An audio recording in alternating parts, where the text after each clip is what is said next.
Hey guys, today I'm going to be doing a little flip through of my July bullet journal setup. This isn't going to be like a full-on tutorial or process video like I normally do, just because I'm not in my normal space right now because of coronavirus, but I still wanted to just pop in and show you guys what I have, just to give you a little bit of inspiration and maybe some ideas for your bullet journal if you're looking for something to do for the month.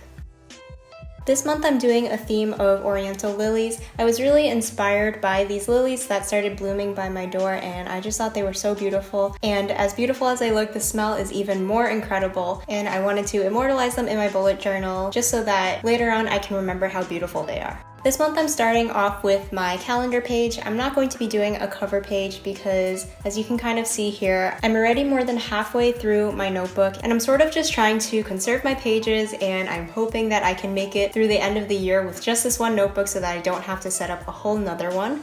So I'm just starting off with the calendar for the month, and you can see these lilies here on this first page.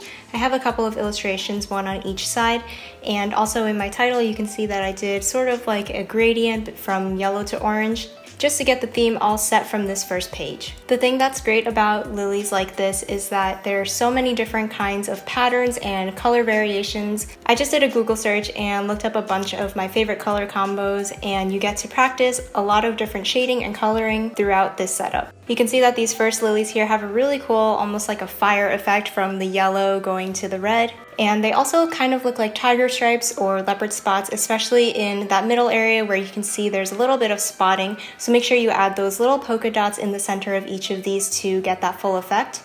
For this first weekly spread here, you can see that I went for a central focal point, and this is a really great first weekly layout to start with because it's really good to practice just one really large flower before you get into all of these smaller illustrations.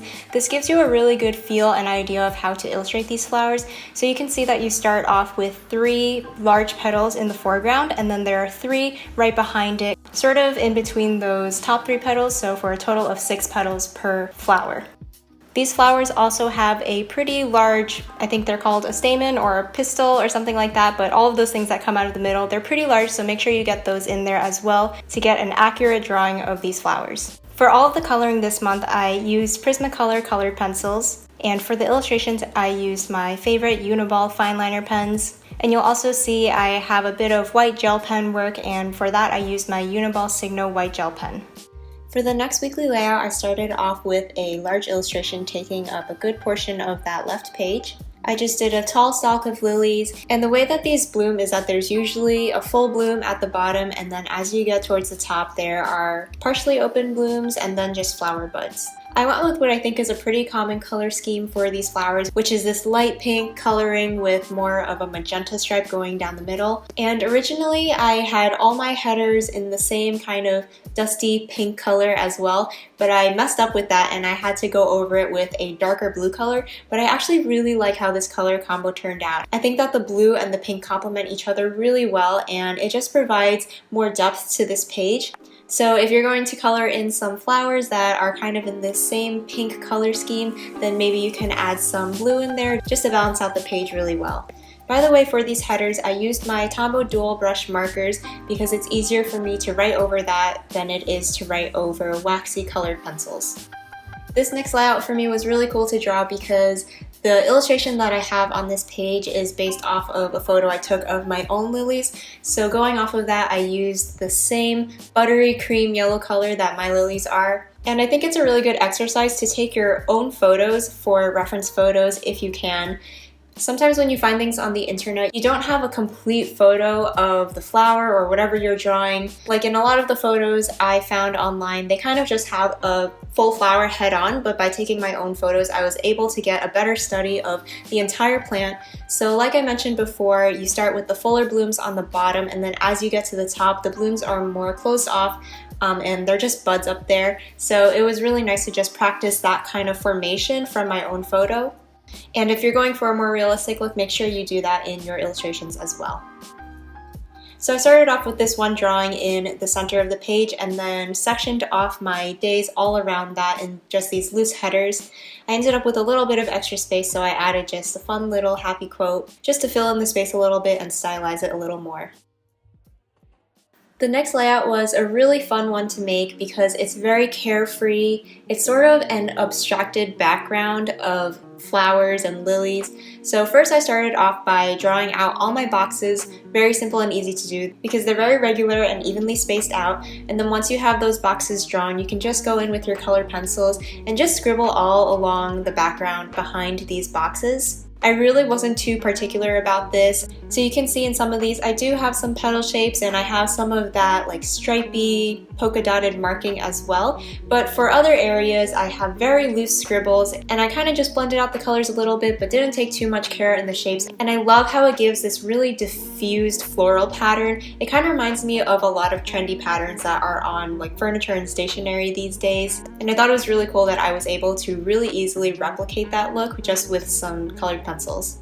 This is a great kind of exercise to do if you don't really want to stress about illustrating and you don't want to worry about messing things up, because I don't really think there's any way to mess this up. You also end up with a super colorful page. Because there's no detailed illustrations and it's all just this very soft look, I think you can get away with putting a lot of colors on this page while still having a lot of usable space in your boxes to write down all of your planning for the week. After following that super colorful page, I decided to go in the complete opposite direction and just do a little bit of an exercise in black and white line work. So I've been really liking to practice my fine liner art these days.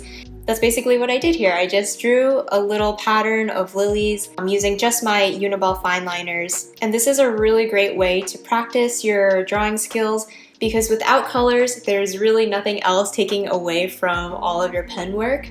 So I started off with that one big focal lily. You'll see in most of these pages, I basically just have one full bloom. I really want to make sure there's only 1 or 2 focal points for each page so that it's not too distracting from the rest of the layout. So I have that one big lily at the bottom, and then you can see I have all of these leaves and buds at the top. And I use my line work to really make it obvious which way the leaves are facing by drawing those lines that are parallel to the shape. When you're doing black and white illustration, like sometimes it gets really confusing about what shapes are what and it's really hard to tell. So by just using your lines in a way where you can make out the shape a little bit better, it makes it a little more clear when everything's all done. And to make things even more striking and obvious, I colored in the entire background behind these flowers and leaves in black because I'm a huge fan of contrast, and by shading in all of these black areas, it really makes the subject of your drawing stand out better. So that's it for this month. I hope you guys enjoyed this. Even though it was just sort of like a quick flip through, I hope I was able to explain everything in a way that you understand. Let me know if you have any questions or comments down below. Thank you guys so much for watching, and I'll see you again next time. Bye!